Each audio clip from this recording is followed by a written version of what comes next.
Assalamualaikum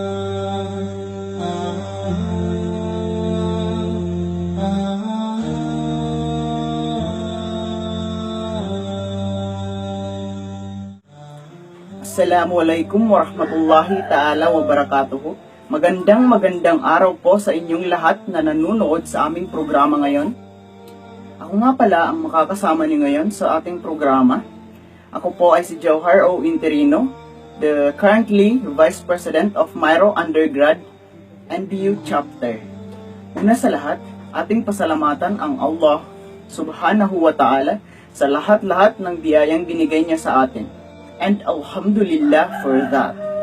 Ang programang ito ay hatid sa inyo ng Myro or Muslim Youth Religious Organization Phase 1. Ang katotohanan sa likod ng Islam. Sa temang, at huwag haluan ang katotohanang ipinapahayag ng kamaliang naiimbento lamang. Surah Al-Baqarah verse 42. To formally open our program, may we call on Mr. Al-Bashir Di Malanda for opening dua and Mr. Alinor Akoy for opening remarks.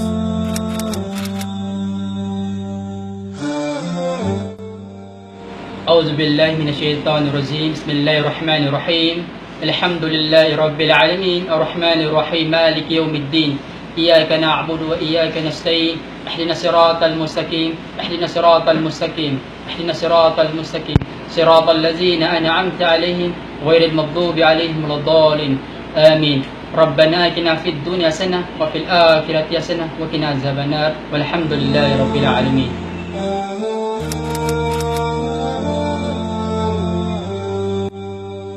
Assalamualaikum warahmatullahi ta'ala wabarakatuh. In behalf of Muslim Youth Religious Organization, I am grateful that you give us the time to witness our Phase 1. Despite the crisis that we face, we're here to spread knowledge about Islam. We hope every learning in this symposium will help you apply it in your everyday life. Shukran and wassalamualaikum warahmatullahi ta'ala wabarakatuh. And now, let us welcome our first guest speaker for this morning, na walang iba kung hindi si Ustad Faisal Dakungan with the topic, Life of Omar radiyallahu anhu amidst pandemic.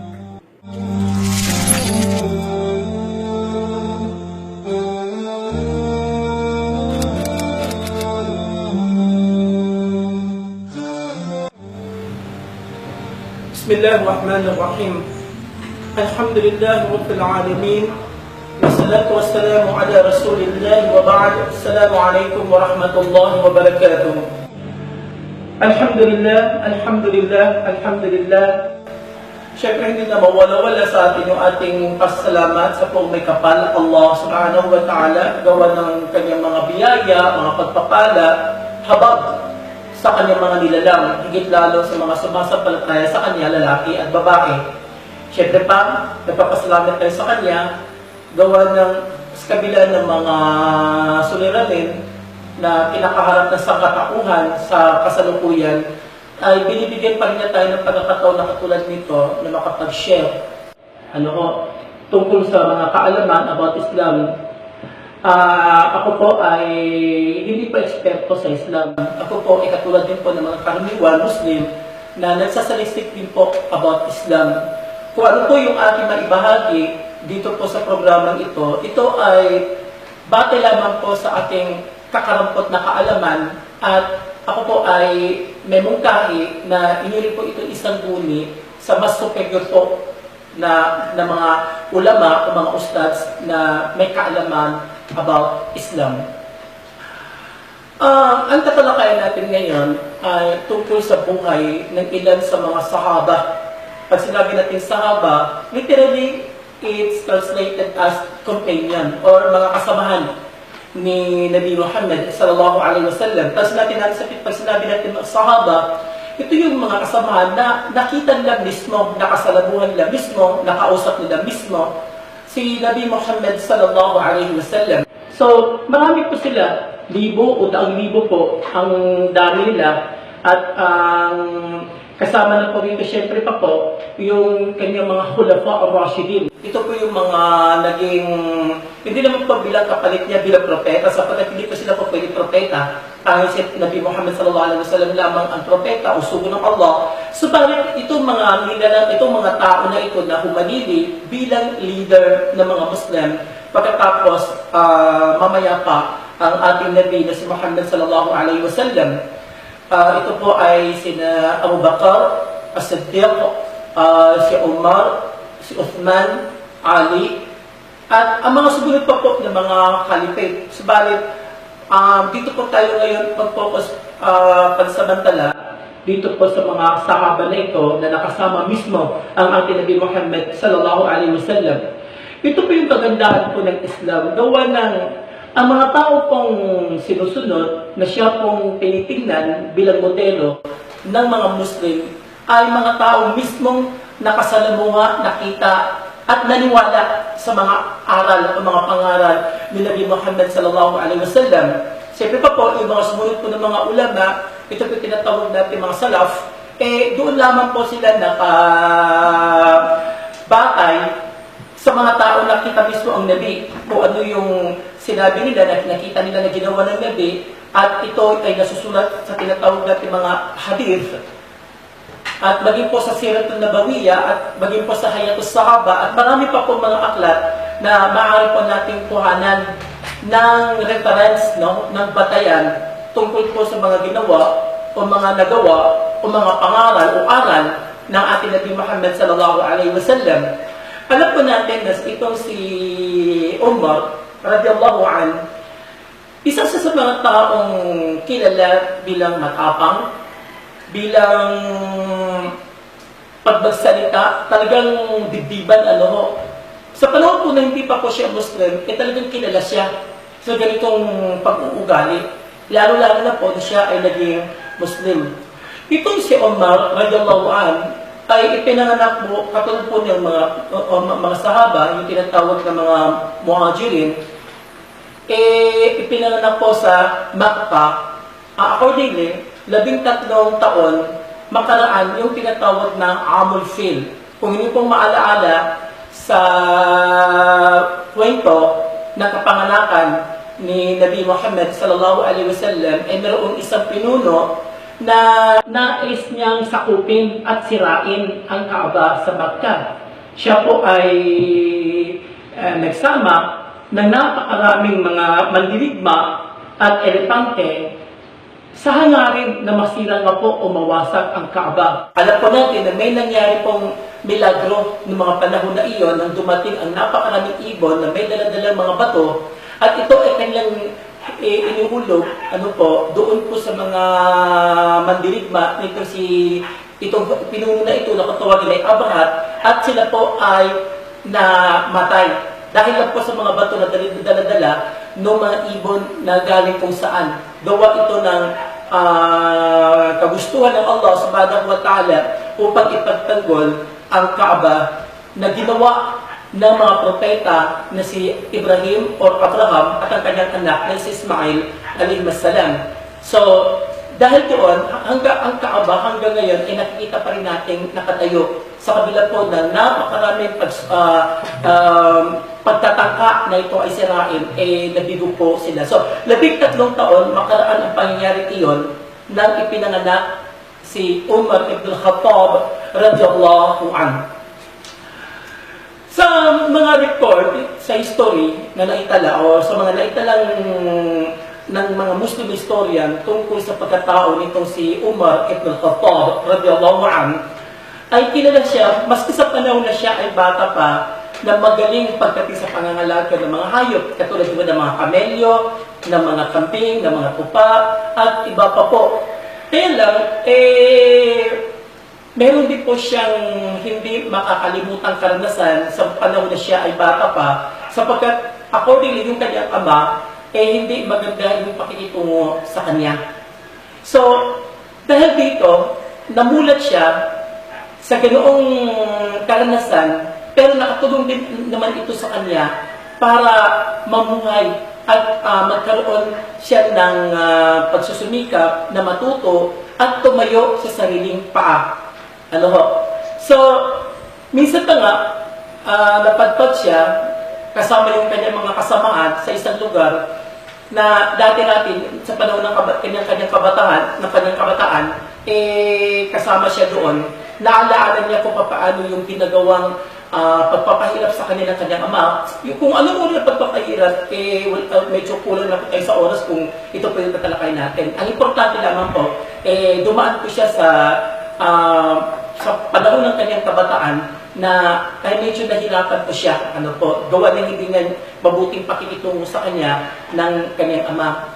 Sa kanyang paglaki, ito si Umar ibn Khattab radiyallahu anhu, sa panahon, siyempre pa po, hindi pa siya Muslim that time, mahilig po siyang makisama or sumali sa mga laro katulad po ng mga, yung parang away lalaki, yung pa kung parang wrestling, kung tawagin nila. Pero, syempre pa po, kasi pag binagin natin yung salitang wrestling, medyo may dating na negative connotation sa atin. Di ba parang wrestler na nakikita natin sa television, hindi natin alam, pero ganoon talaga ng mga panahon na iyon, ng mga kalakihan, mahilig silang magbuno-buno, yung pang paligsahan kung sino ang malakas, katalunin niya kung sino yung kanyang katunggali. Mahilig po siyang sumali sa mga ganoong programa o ganoong mga gawain na kung tawagin sa mga panahon na iyon ay ukaz. No? Pag sinabi ukaz, ibig sabihin, yun na yung laro na katulad doon na tinutukin natin. At ito ay ginagawa bawat taon sa panahon ng kabataan. Ito si Umar ibn Khattab radiyallahu anhu. At kilala dito yung pamilya nito si Umar na iginagalang. Iginagalang po sa Makkah at sa pamamagitan din po ng kanyang karanasan sa paglalakbay, doon po siya nagkaroon doon po siya natuto ng marami. Marami po siyang napuntahan, marami siyang nakita. Nakatulong po ito sa kanyang paglaki upang magtamo ng sapat na edukasyon o kaalaman. Siyempre pa po, ng mga panahon na iyon, hindi naman katulad ngayon ng may mga institusyon, no? May mga eskwelahan na pwede kang pumasok. Noong mga panahon na iyon, wala pa po. So, siyempre po, yung kaalaman po, nakabate po sa experience o karanasan. Itong si Umar, radiyallahu anhu, kilala siya bilang dynamic, assertive, prangka siya kung magsalita. Kilala siya sa ganoong gawa. Yung bang, sa panahon hindi pa siya Muslim, bagay sa panahon ng kanyang pagiging Muslim na, pag alam niyang tama, sasabihin niya, baski na masasaktan yung kanyang kaharap o yung kanyang kausap. Ganoon po siya kaprangka. Now, itong si Umar, medyo, alam ko, medyo maninibago tayo, pero sa mga Arabo, yung mga taga-Middle East kasi, maging mga taga-European, sanay sila sa mga pangalan na mahahaba. Maging ang Nabi Muhammad sallallahu alaihi wasallam, kaya nga po nalaman yung kanyang lineage sa kanyang pamilya, sapagkat hindi po nila kasi kinakalimutan yung pangalan ng kanilang ama, ng kanilang lolo, ng lolo-lolo, mga ganoon po. Katulad nito, ang buong pangalan nitong si Umar, pakinggan niyo po maigi. Umar ibn Khattab, ibn Nufail, ibn Abdul Uzza, ibn Riyah, ibn Qarq, ibn Rabat, ibn Adi, ibn Ka'ab, ibn Lu'ay, ibn Fihr, ibn Malik, at kilala po siya sa kuniya o katawagan bilang Amir al-Mu'minin o di kaya Abu Hafs or Al-Quraishi, Al-Adway, at kilala rin po siya sa pangalan Al-Faruq po. So, ganito po yung kanyang buong pangalan. Siyempre pa po sa mga katulad natin, hindi naman mga Arabo, at sanay tayo na yung pamilya lang natin, apelido lang natin, usually, isa lang, may kaakibat na ito yung middle initial natin, so hindi tayo masyadong sanay sa ganitong uri ng pangalan mahaba. Pero, ito si Umar ibn Khattab, sa panahon niya, dito siya sumikat sa pangalang Amir al-Mu'minin at saka Al-Faruq. Al-Faruq, it means yung pinaghihiwalay ang katotohanan sa mali, no? At marami pa itong mga definition na pwede nating isang huni sa mas may malawak po na kaalaman sa Islam.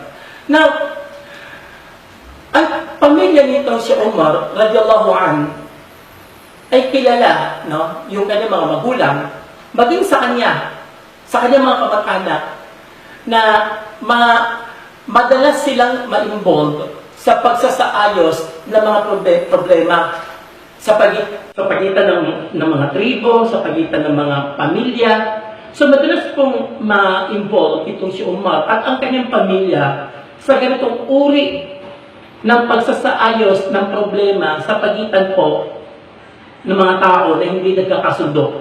So kilala po silang inaayos, no? Kung ano man po yung mga problema na namumuo sa pagitan po ng mga pagitan po ng tribo, ng pamilya, ng angkan, at iba pa. So, ibig sabihin talagang itong si Umar radiyallahu an, meron na po siyang katangian na maging leader. Sa panahon na hindi pa siya Muslim, nandoon na po yung katangian ng kanyang pagiging leader. Unang-una, ito po ay kanyang namana sa kanyang pamilya at marami na po siyang kaalaman at higit sa lahat, yung kanyang karanasan. Sa mga gawain na katulad nito. Alam naman siguro natin na pagdating sa pagsasaayos ng mga problema, hindi ito madali ang gawain. Ito ay gawain na dapat sa mga taong may sapat na karanasan at kaalaman sa pagsasaayos. Hopefully, alam kong marami nang nakakaalam nito kung paano naging Muslim si Umar ibn Khattab radiyallahu anhu. Nung hindi pa siya Muslim, dahil sa kanyang taglay na katapangan at diretsahan kung magsalita, katulad din ng iba pang mga Arabo during the time of Jahil, the time of ignorance ng mga taga-Makkah at mga kalapit lugar, siya man po ay galit kay Nabi Muhammad. Meron siyang galit kay Nabi Muhammad sallallahu alaihi wasallam. Sa katunayan, ang isa sa mga naging dahilan, kaya nga siya napasok sa Islam o nayakap ang Islam, ay dahil sa kanyang hangarin na patayin ang Nabi sa Muhammad sallallahu alaihi wasallam. Isa ito sa mga kilalang kwento. Na minsan sa isang katitipon, kanilang pinipili o inahanap kung sino ang may kakayahan upang tapusin na si Nabi Muhammad sallallahu alaihi wasallam. At nagkataon itong si Umar, nandoon siya sa patitipon na iyon at tumayo at sinabing siya ang magsasakatuparan ng misyon na tapusin na ang buhay ni Nabi Muhammad sallallahu alaihi wasallam. Dahil sabi, gusto niyang patayin ang propeta. Ngayon, sa isang narration, kanyang inilagay pa nga yung kanyang espada o sandata sa banda sa kanyang balikat na talagang anytime, talagang papatay na siya. Along the way, habang siya ay papunta, tinahanap niya ang Nabi Muhammad sallallahu alaihi wasallam upang tapusin ang buhay ng propeta, may nakasalubong siya sa daan. Isang lalaki, ito ay kabilang sa Banu Zuhra, kabilang sa angkan ng mga Abu Zuhra itong lalaki na ito. So, nung sila ay magsalubong sa daan, tinanong siya nitong lalaki na ito kung saan siya papunta. At sumagot ito si Umar na papunta siya sa Nabi na si Muhammad, at sa propeta na si Muhammad sallallahu alaihi wasallam upang sana ay gagawa ng hindi mabuti na malaman ng lalaki na ito na nakasalubong na ganoon pala ang layunin ni Umar, kaya siya papunta sa lugar kung saan ang Nabi Muhammad sallallahu alaihi wasallam ay para patayin. Humanda itong lalaki na makipaglaban. So, para pagka nalaman ni Umar na itong tao na ito ay nag-Muslim na rin.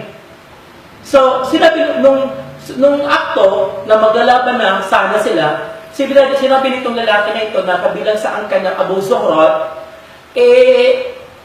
maging ang kapatid na babae, sister mismo ni Umar, radiyallahu anhu, ang pangalan is Fatima, at ang asawa, ibig sabihin bayaw, brother-in-law ni Umar, parehong yumakap na ng Islam.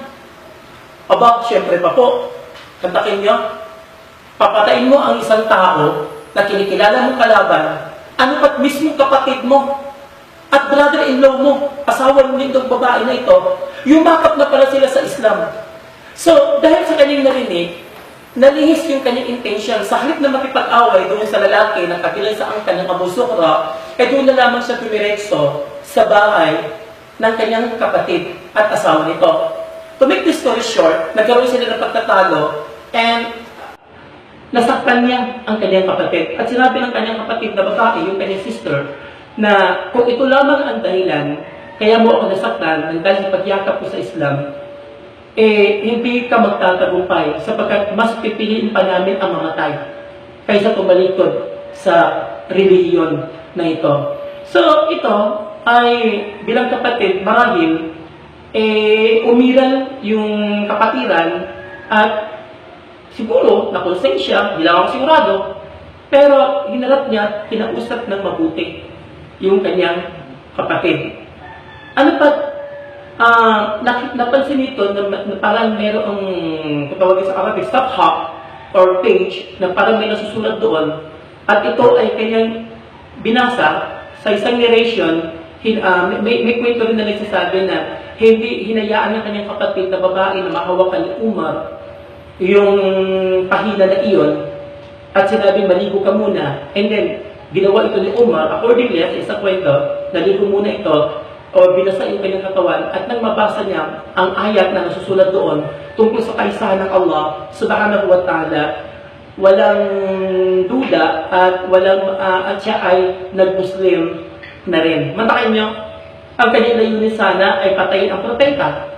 Subalit, gawa ng katotohanan meron sa relihiyon, sa pananampalataya, sa mensahe ng Islam na ito ay galing mismo sa Allah subhanahu wa ta'ala at ito ay hindi katang-isip lamang. Ito ay galing mismo sa Allah, sa Panginoon, sa Diyos na lumalang ng sangkatauhan. Siya ay naging Muslim. Hindi rin katagalan, may nakasama na rin po siyang nag-Muslim na rin na isa sa mga kilalang leader din po sa Makkah. Ito ay sa katawan ni Hamza, na angkan mismo ng Nabi sallallahu alaihi wasallam.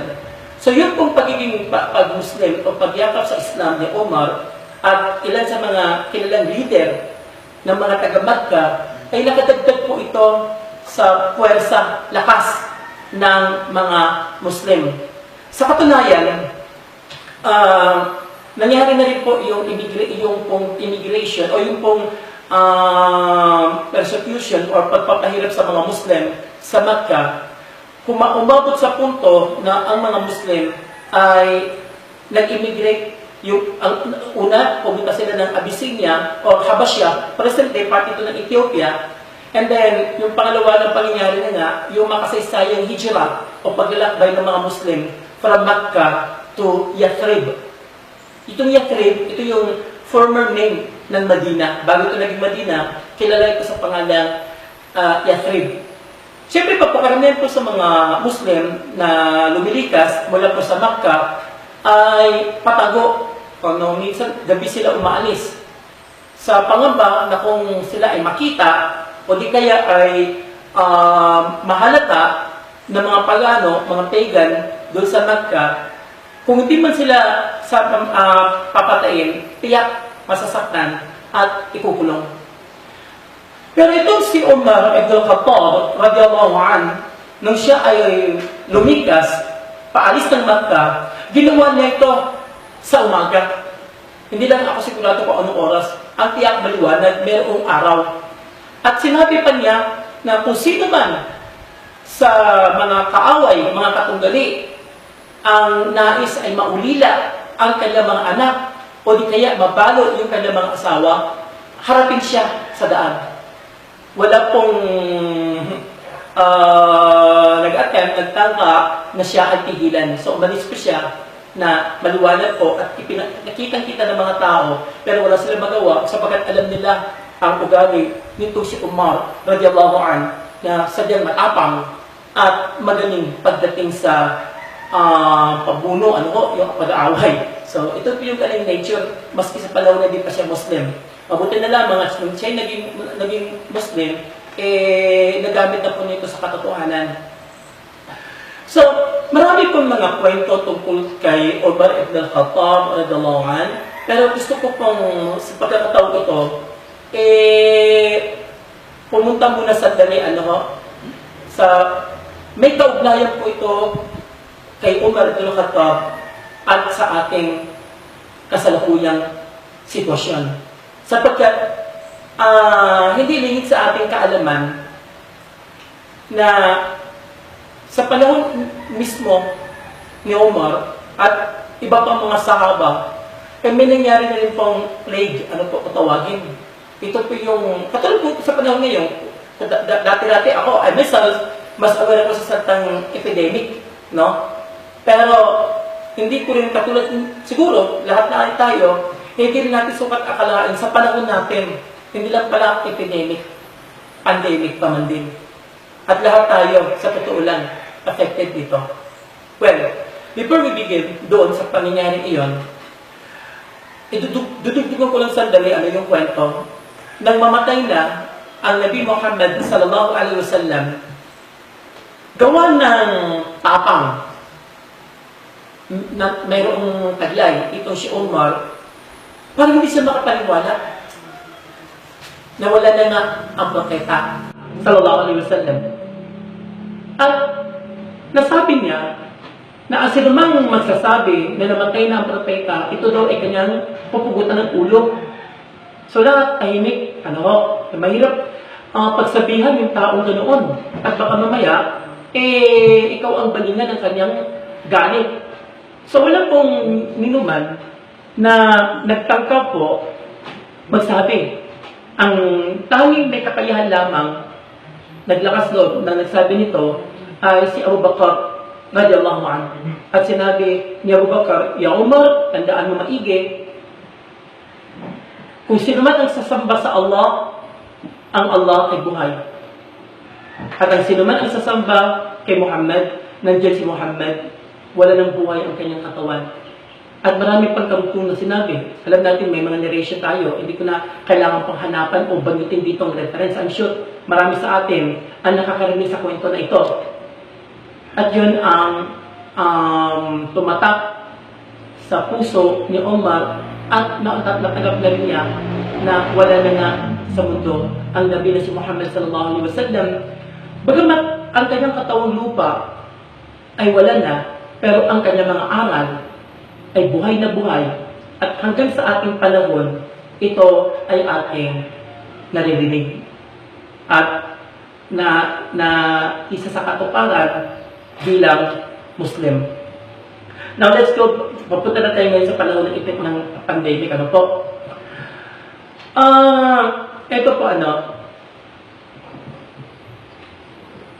pagdating sa problema nito, katulad nito, pwede po natin tukayan ano po ang ginawa ng mga sinaunang Muslim pagdating po sa ganitong pangyayari na meron pong pandemic, lalo na ito tinatawag nating COVID-19.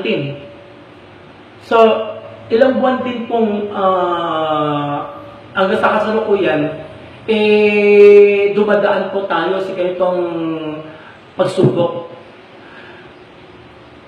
Meron daw tayong pwedeng makuwang aral sa ating pananampalataya as a Muslim.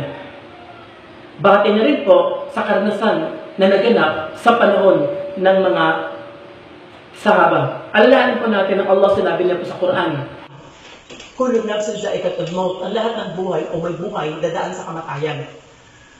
Lahat tayo darating dyan. Kung ano man ang karamdaman o sakit na ating mararanasan, ito ay pagsubok lamang sa atin. Ito ay mga kadahilanan lamang.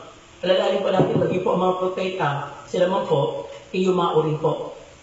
Kung ang mga propeta namatay, tayo pa ba kaya? Hindi. So, hindi ibig sabihin ito na kung nagkasakit ka na, ahayaan mo na lang. May mga aralin po, may mga aral din po na kailangan po hanapan po ng lunas.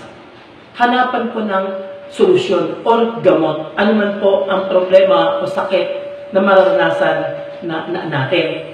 Now, sabar. Ito yung salitang Arabic. Ito po yung papatagalogin natin, pagtitiis. Ito po yung titiisin mo kung ano man ang pagsubok na darating sa buhay mo. Itong mga nangyayari sa kasalukuyan, ito ay bahagi ng pagsubok ng Allah sa atin. Mamaya po, babagit po tayo ng mga hadith.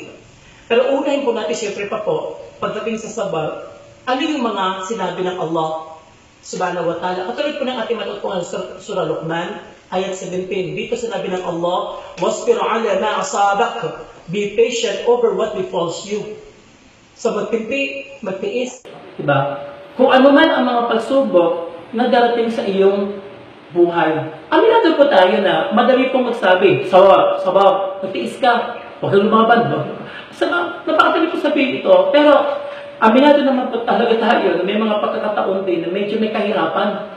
Lalo na kung ang feeling mo, aping-api ka na. Diba? Subalit, kapag magawa ng tao ang sabar, ang tiyak, wala kang pagsisisihan. Minsan mapait, masakit, lalo na kung sa palagay mo, inaapi ka, parang inaapak-apakan, masakit. Pero the moment na mapatiran mo pa rin ang sabar, paunti-unti itong mawawala at wala kang pagsisisihan.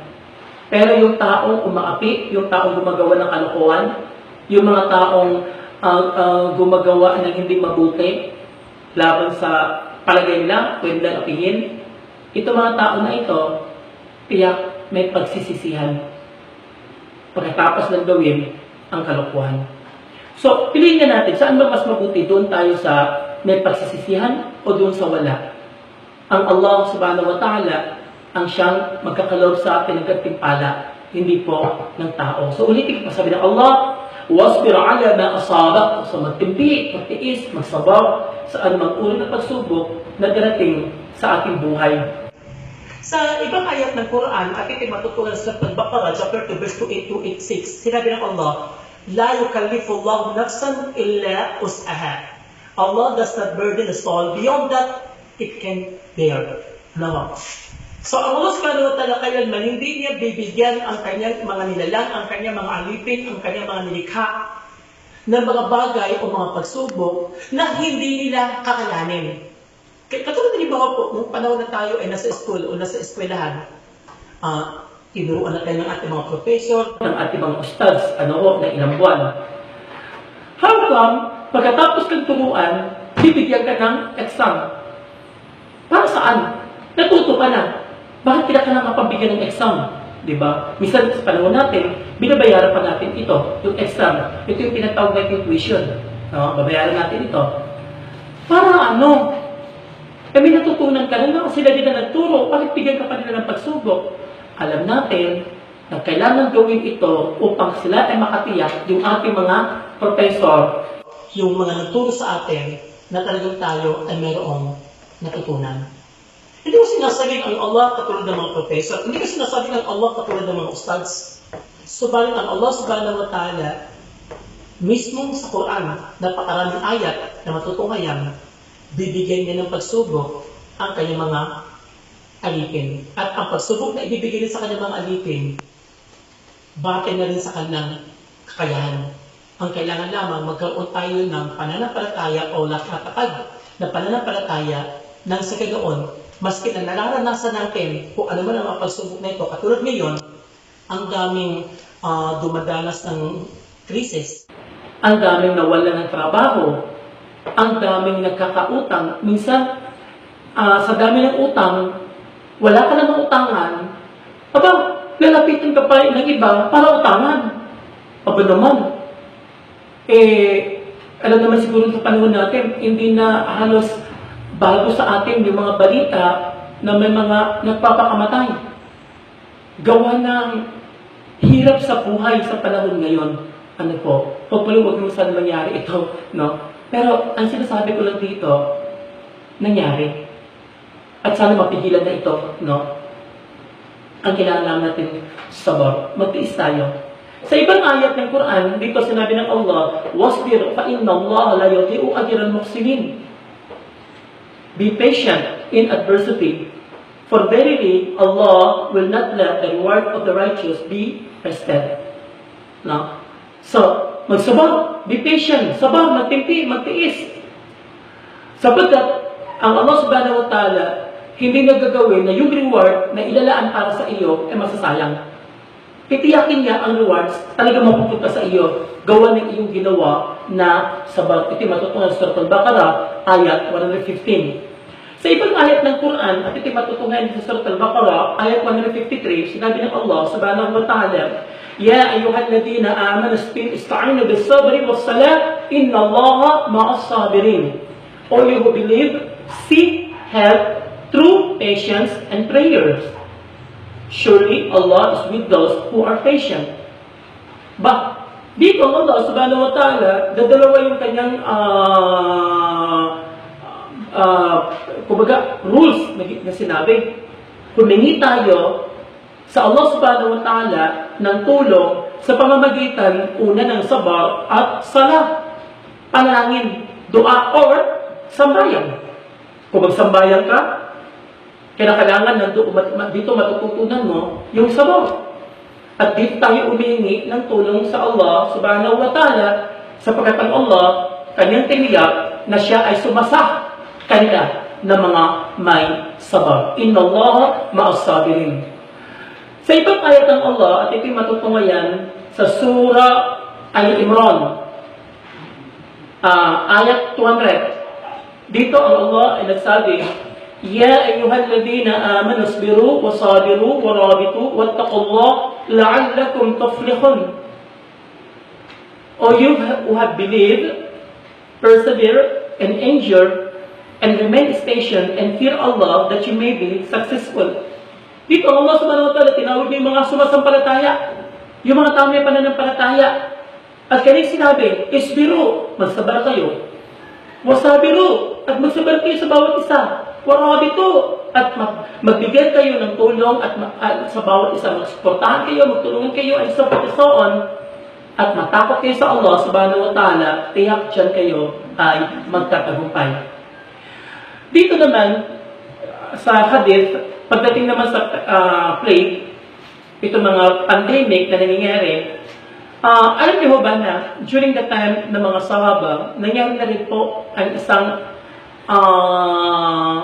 masasabi rin natin pandemic, gawa ng libo-libong tao rin po ang nasawi.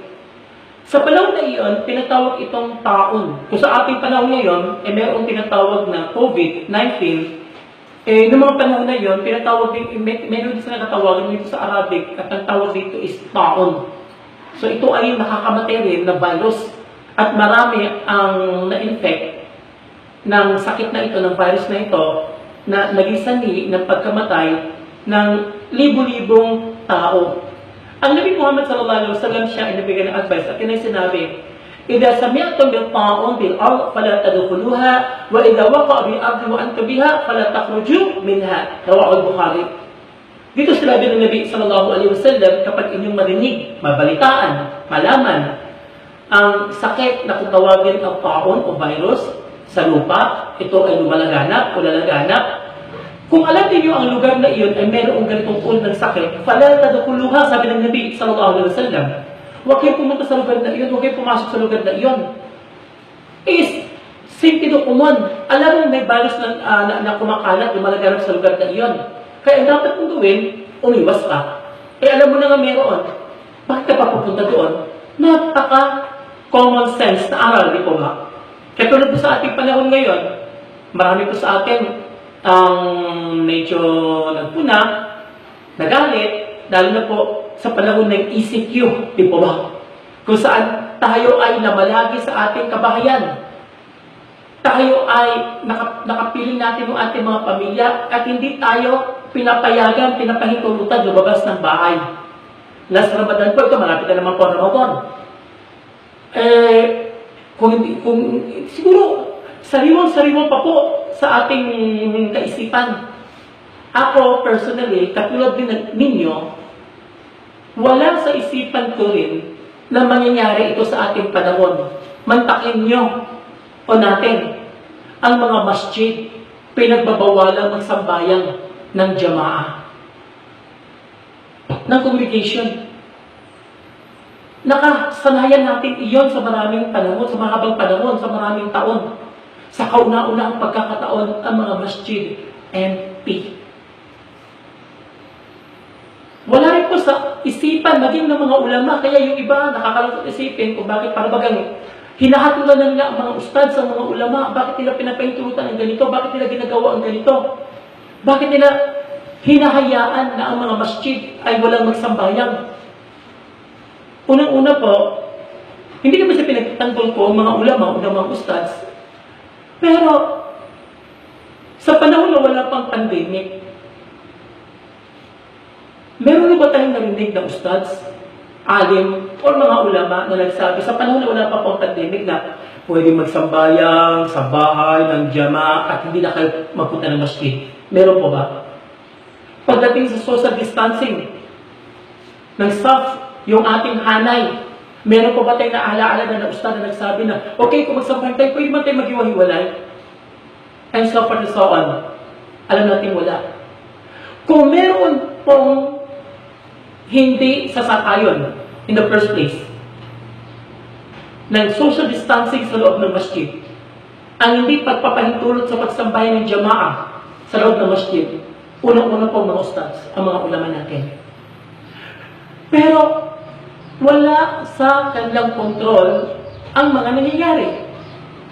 Dito sa atin, sa Pilipinas, napakapalad po natin sapagkat hindi po natin naranasan yung naranasan ng ibang lugar kung saan ang mga namamatay sa kanila, dulot nitong COVID-19 na ito, ilalagay na lamang doon sa may entrada ng kanilang bahay para hintayin ang ambulansya na kunin ito at dalhin sa hospital or morgue. Yung iba pa nga, inihila na lamang yung kanilang mga patay sa malayo upang hindi maamoy. Makikita natin sa mga video yung mga bangkay nakahilera sa tabing daan. Pasalamat tayo, hindi ganoon na nangyari sa atin. Wala po sa kontrol ng mga ustads ang sitwasyon. Hindi nila kaya kontrolin ito sapagkat ang kalaban hindi nakikita. I myself personally, wala sa isipan ko na sa panahon na aking buhay, katulad din ng marami sa atin, na ang bang o azan ay madadagdagan ng isang statement. Ito yung sallu fi buyutikum. Magsambahayan kayo, magdasal kayo sa inyong mga bahay. Pero nangyari ito. Gaano karami ang pamilya o mga tao doon sa bahay na nagkaroon ng problema sa kadahilanan na walang marunong mag-imam. Hindi ka naman pwede magsambayan ng maramihan at baka mamaya may magpuna, mag-report, and so forth. Marami tayong pinangambahan na sa Ramadan.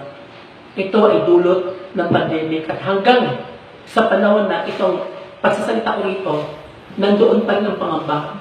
Any moment, pwede kang magkasakit nito. Kaya, ang sabi ng Nabi sallallahu alaihi wasallam, uulit ito kayong hadith.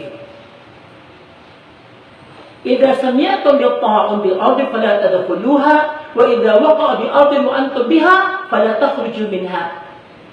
Kapag inyong marinig, mabalitaan, ang sakit na ito, virus na ito, na kutawagin ng mga panahon na iyon, ay taon, sa ating panahon ngayon, tinatawag na COVID, hindi ko sinasabing pareho ito. Magkaiba ang pinagmulan ng sakit na ito.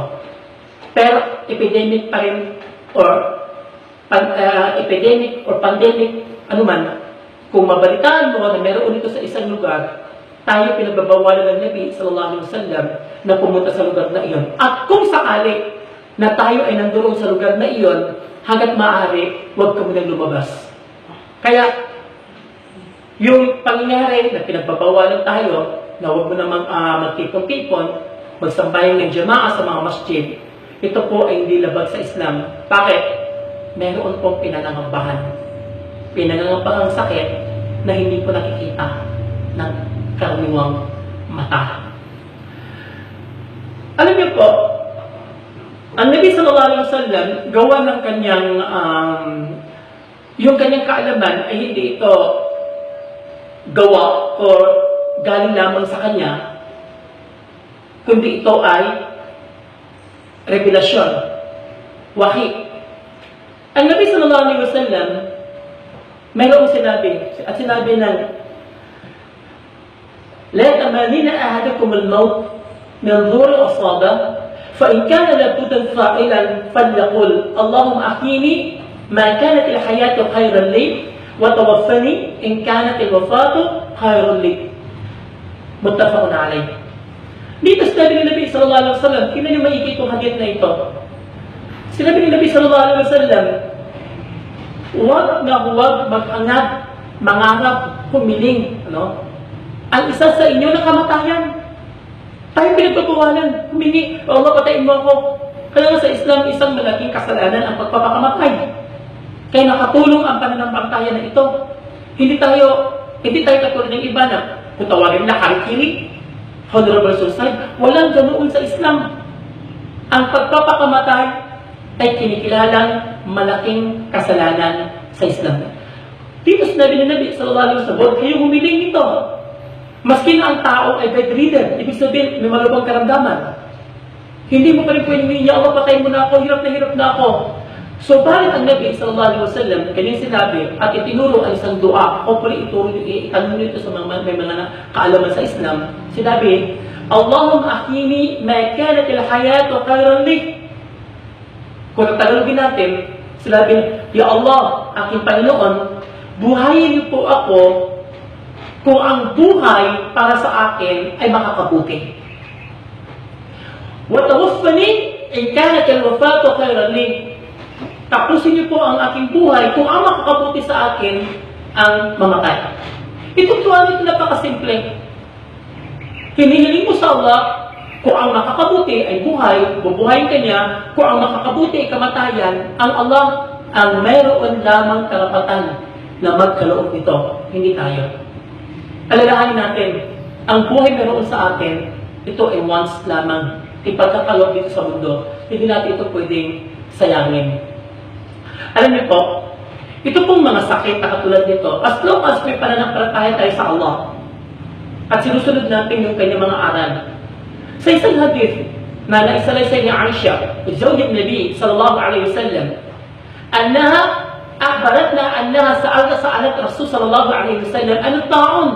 فأخبرها النبي صلى الله عليه وسلم أنه كان عذابا يبعثه الله على من يشاء فجعله الله رحمة للمؤمنين فليس من عبد يقع الطاعون فيمكث في بلده الصابرة يعلم أنه لا يصيبه إلا ما كتب الله له إلا كان له مثل أجر الشهيد رواه البخاري. Dito sa hadith na ito, na naisalaysay ni Aisha, isa sa mga asawa ni Nabi Muhammad sallallahu alaihi wasallam, na kanyang nasabi na mayroong nagtanong kay Nabi Muhammad sallallahu alaihi wasallam tungkol sa virus na iyon na tawagin ay taon. Kung ano ang silbi nito, kung bakit ang Allah ay nagbibigay sa atin ng ganitong uri ng sakit, ng virus na nakakamatay. Dito sinabi ng Nabi Muhammad sallallahu alaihi wasallam, annahu kana adaban. Ito ay kaparusahan. Nung sinabi ng Nabi sallallahu alaihi wasallam na kaparusahan, hindi lamang ito kaparusahan sa mga tao hindi tumatanggap sa Islam. Ito ay kaparusahan o parusa, pagdurusa na ipagkakaroon ng Allah subhanahu wa ta'ala sa kanyang mga alipin, sa sinumang kanyang nanaisin. Ibig sabihin, hindi naman lahat maaapektuhan ng sakit na ito. Depende po kung sino po yung nanaisin ng Allah subhanahu wa ta'ala na magkakaroon nito. So, para sa mga mananampalataya, pakinggan nyo ang sinabi ng Nabi sallallahu alaihi wasallam. Para sa mga mananampalataya, فَجَعَلَهُ اللَّهُ رَحْمَةً لِلْمُؤْمِنِينَ. Itong uri ng plague, pandemic, epidemic, virus, taon, marahil kasama na rito ang COVID-19. Kung ito ay dadapo sa may pananampalataya, sinabi ng Nabi, ito ay habag pagmamahal ng Allah sa kanyang alipin. Falaysa min 'abdin yaqa'u ta'un, wala sa sinumang alipin na kapag dinapuan ng sakit na ito, payangkut at baladihi, at pipiliin niyang manatili sa kanyang lugar, sa kanyang bayan, sabira, na mayroong katangian sabar, pagtitimpi, pagtitiis, hindi siya nagsasalita ng kontra sa kagustuhan ng lumalang sa kanya, sa kagustuhan ng Allah subhanahu wa ta'ala. Ya'lamu annahu lan yusibahu illa ma kataballahu lahu. Sabagat batid niya na walang anumang uri ng virus, sakit, na dadapo sa kanya maliban kung ano ang tinakda ng Allah subhanahu wa ta'ala, illa kana lahu mithlu ajri shahid. At kapag nagawa niyang magsabar, magtimpi sa panahon na meron siya nito, at sabihin na natin naging sanhi ng kanyang kamatayan, ibibilang ito sa uri ng shahid. Ulitin ko po, ito ay Rawah al-Bukhari. Ito ay tumutukoy lamang sa mga taong may pananampalataya at isinasagawa ang rulings, ang batas ng kanyang pananampalataya, ibig sabihin ang Islam, na nasasaad sa Quran at sa sunnah ni Nabi Muhammad sallallahu alaihi wasallam, sa kabila ng karamdaman na ito, nandun pa rin yung kanyang sabar, at hindi kailanman kung nanghina yung kanyang pananampalataya, patuloy pa rin siya sa pagsambayang. Mas kinasabihin na natin, katulad ngayon, the moment na lalabas yung resulta na positive ka, hindi ka pwedeng lapitan ng iba sapagkat pwede ka makahawa, di po ba? Maski mga mahal mo sa buhay, hindi mo pwedeng makausap ng personal, ng harapan, sapagkat alam natin bawal ito sa panahon na mayroong nagka-positive ka. Napakasakit mo po. Napakasakit mo na ganoon. Sapagkat meron ka ng karamdaman, kailangan mo ng kasalamuha o ng kasama, pero hindi ka pinapahintulutan at magiging sanhi pa man din ng kamatayan. Pag nagawa mo pa rin matatag ang iyong pananampalataya, inshallah subhanahu wa ta'ala, nagsambayang gumawa ng kabutihan, maski na may karamdaman, ang reward na ipagkakaloob sa iyo ay kabilang sa uri ng shahid, martir, mashallah. Hindi ko sinasabing, baka mamay sinipred niyo ako, na parang okay, paano magkasakit? Kasi mamamatay pa, hindi po. Kaya po, inuna ko na po yung hadith kanina, na kusang ipinagbabawal ng Nabi Muhammad sallallahu alaihi wasallam ang kahilingan na mamatay. Anumang uri ng karamdaman ang dumapo, o di kaya sabihin na natin, gawa ng dami ng problema sa buhay, na parang ang pakiwari mo sa sarili mo, wala ka ng pag-asa, at gusto mong magpakamatay, yun po ang pinagbabawal. Ibig sabihin, hanggat may kakayahang umiwas pa tayo. Kung ano po ang sinasabi sa atin ng mga taong may higit na kaalaman pagdating sa pagkontra o paglaban sa virus na ito, sundin po natin kung sino po ang may higit na kaalaman. Huwag po tayong mag-asta na okay lang, marami kong alam, ang virus po na ito ay wala pong pinipili. So, inshallah subhanahu wa ta'ala, gawin po natin sa ating mga kaya ang pag-iwas. Marami pa po talaga tayo dapat na matalakay dito sa bagong gawa po ng limitado po tayo sa oras. Ako po, bago ko po tatapusin pansamantala itong aking part rito, ay humihingi po ako ng paumanhin kapag pag nagsasalita ka at naka-record ka, pag ito ay pinanood at inulit-ulit, maaaring yung sinabi mo, makitaan ng pagkakamali. At pwedeng makununtan, mabash, at pwede po ito mangyari, di po ba? Pero aminado po ako sa panahon ngayon, talagang madalian po ang pagbabash, ako rin umihingi ng paumanhin. If ever yung aking pagsasalin sa Tagalog, medyo hindi tama sa inyong pananaw, sapagkat mahirap po magsalita sa harap po ng kamera, lalo na kung hindi kasanay. Hindi naman tayo artista, hindi naman tayo broadcaster, na sanay magsalita sa harap ng kamera araw-araw. At itong mga tao nito, gawa ng kanilang profession, na katulad noon, para bagang normal lang, karaniwan lang sa kanila ang babash. Di pa ba? Sa atin po, di pa tayo sanay ng ganoon. Magpaganoon pa man, ang layunin lamang po natin dito ay upang mag-share, lalo-lalo na sa panahon ni Umar ibn al-Khattab, at kung paano nangyari na sa Islam may mga rulings pala na pwedeng gawing reference o gabay upang makatulong tayo sa paglaban ng mga sakit na sa hanggang sa kasalukuyan ay hindi pa rin tiyak kung talagang mayroon ng lunas or solusyon. Hopefully sana lahat tayo ay makalagpas na sa pagsubok na ito at babalik na tayo sa normal na pamumuhay katulad din ng ating nakasawian. Muli po, ako pa yung humihingi po ng paumanhin, if ever po, na may nasabi ako rito sa pananaw po ninyo, hindi tama, hindi wasto, kulang, sapagkat hindi po ako perfecto.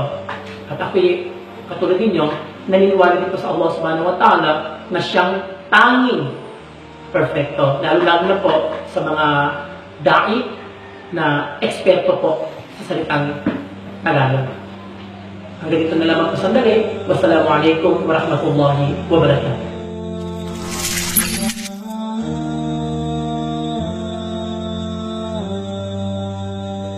Alhamdulillah, no, for that wonderful lecture. Sana, no, ay marami tayong natutunan sa lecture na iyon. So, may ilang katanungan po na ibinigay ang ating mga kaibigan at kami po ay pumili ng 3 katanungan na sasagutin ng ating speaker.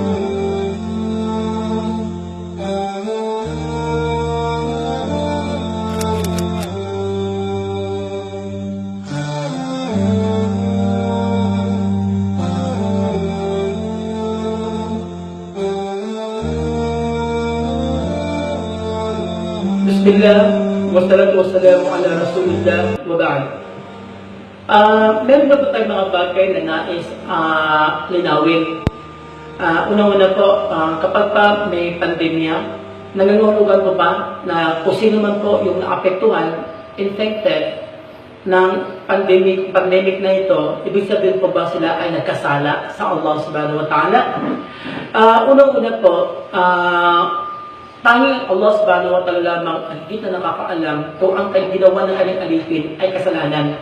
Pero batid naman po marahil natin, batid po na siguro natin na sa Quran at maging sa hadith, na-specify po kung ano yung mga kasalanan na pag ginawa mo, sa diyo magkakasala ka sa Allah subhanahu wa ta'ala.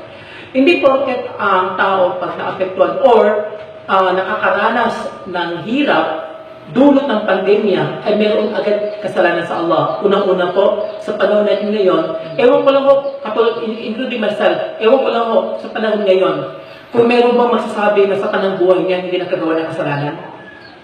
I myself included, no? Pero sa abot ng aking makakaya, hopefully ganun din tayo lahat dito, kung ano yung pinagbabawal ng Allah subhanahu wa ta'ala, dapat natin iwasan.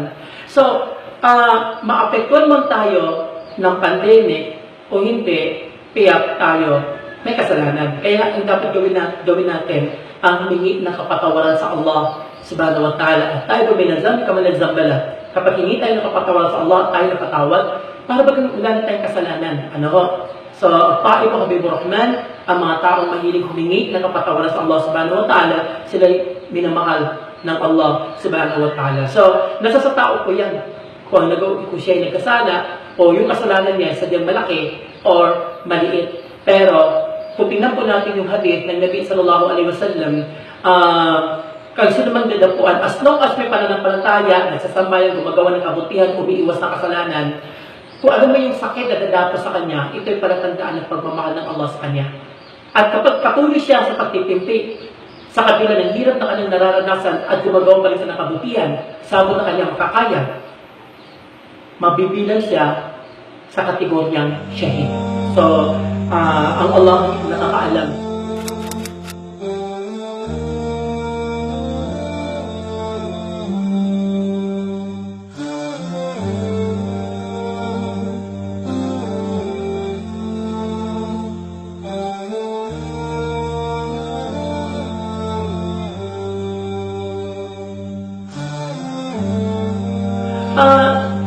Doon naman po sa usapin tungkol po sa isang hadith na kung saan sinabi ng Nabi sallallahu alaihi wasallam, "Idza sami'tum bil-ta'a bi-ardi fala tadkhuluha wa idza waqa'a bi-ardi wa antum biha fala takhruju minha." Meron na po tayong ditong liliwanagin, ano po. Halimbawa naman, sa panahon po ng battle, sa panahon po ng jihad, nandoon po tayo sa lugar na iyon. Ano pa ba ibig sabihin nito? Hindi ba tayo pwedeng umalis? Di ba? Napapaligiran ka ng kalaban. Alam niyo, likuli siya in fiha ruksa. Ang lahat ng bagay ay mayroong exception.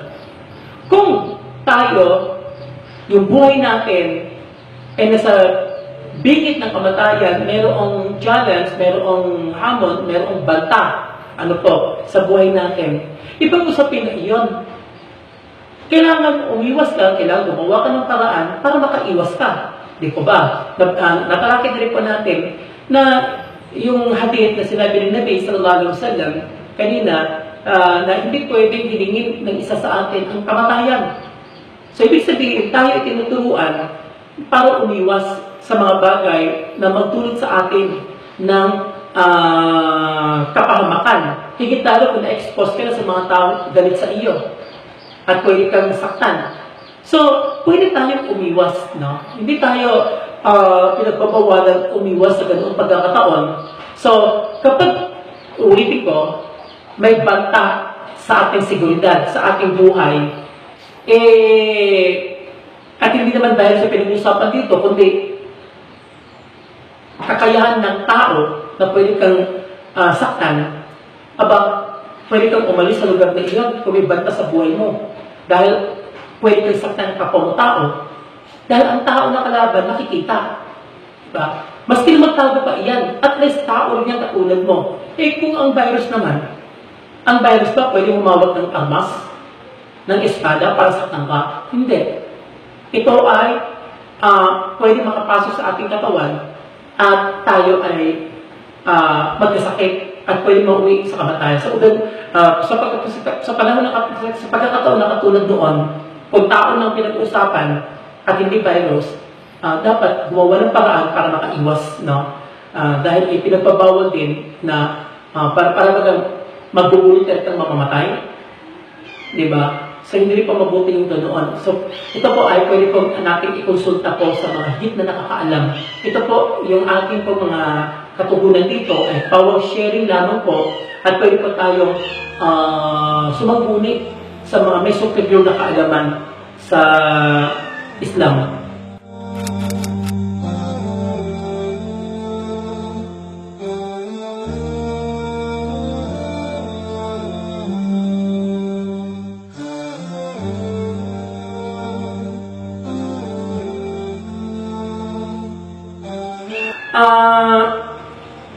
Ito pong usapin naman po tungkol po sa mga kasaysayan meron sa Muslim or Islamic history sa kabila po ng pagkakaiba-iba ng henerasyon. Bawat tao ay mayroong kanya-kanyang generation.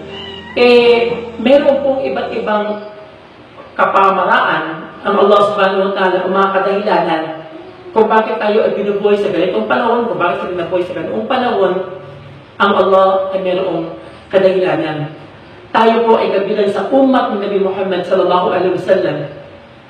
Mula sa panahon ng mga propeta at ang pinakaon sa kanila na si Nabi Muhammad sallallahu alaihi wasallam hanggang sa panahon ng mga sahaba, sa panahon ng mga tabi'in, sa ating panahon at sa mga susunod na panahon, meron lahat tayong connection sa bawat isa.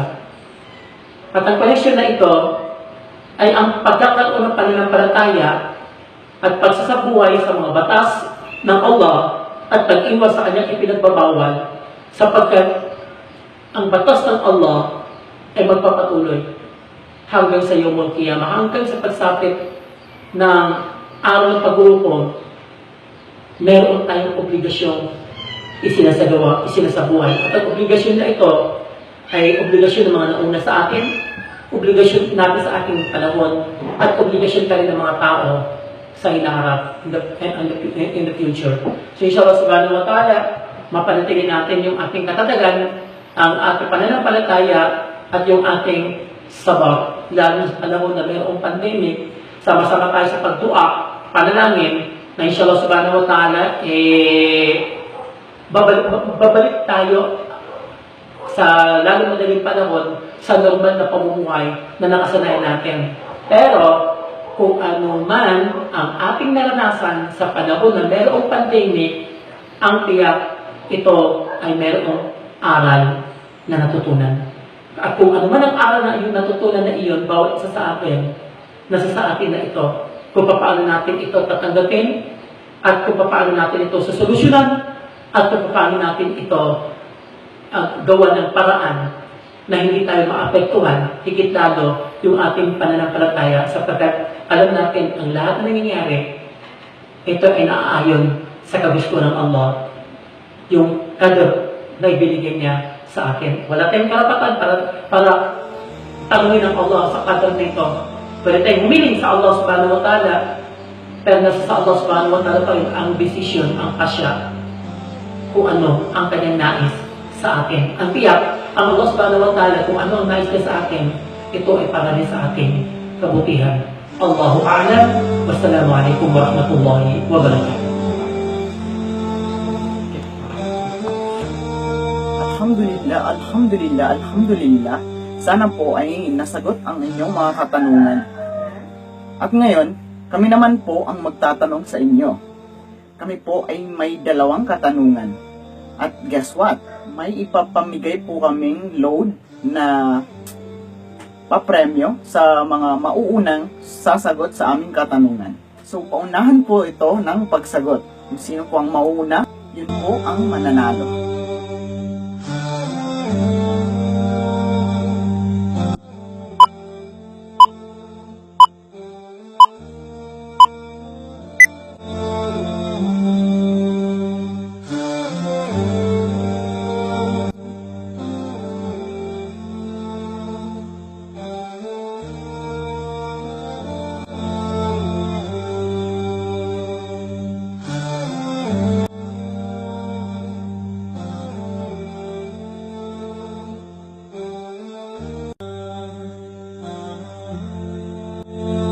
Doon po nagtatapos ang live natin sa umagang ito. Sa mga nakasagot po ng tanong, congrats po sa inyo. At hintayin nyo na lang po ang mga papremyo namin na para sa inyo. At sana po ay abangan nyo ang aming pagbabalik mamayang hapon at exactly at 1 p.m. Shukran and wassalam.